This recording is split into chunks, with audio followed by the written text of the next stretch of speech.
Now, what's the one thing you don't want to see when you start up your vehicle is that check engine light. But when this is combined with smelling fuel, it's not something you want to ignore. Let's get into it. Now, our vehicle came in with a code for a small EVAP leak. Now, manufacturers can run different codes representing all of these leaks, such as small, medium, or large. It might be something as simple as a loose gas cap. Now, you definitely want to go ahead and have this properly diagnosed before you dive into this job. Now, there are 3 symptoms that might tip you off that you want to get this checked out. Number 1, you get that check engine light on inside that vehicle.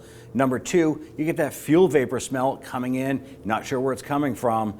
Number 3, could be that puddle underneath that gas tank. You definitely want to go ahead and get that checked out. Now, you're probably asking yourself, how does this happen to my vehicle? Well, number 1 is going to be age, which eventually will turn into rust. And that's what happened to our vehicle here.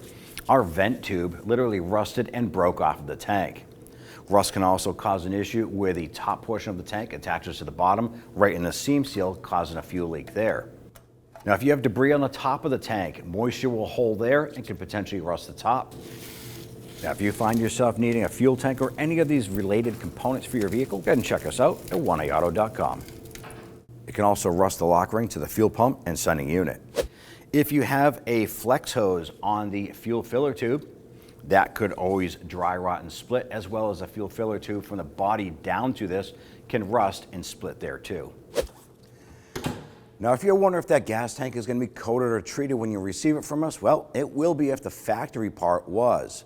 Now, at this point here, don't forget that safety is key when you're doing a job like this here. Make sure you're working in a well-ventilated area, and you go ahead and knock that job out.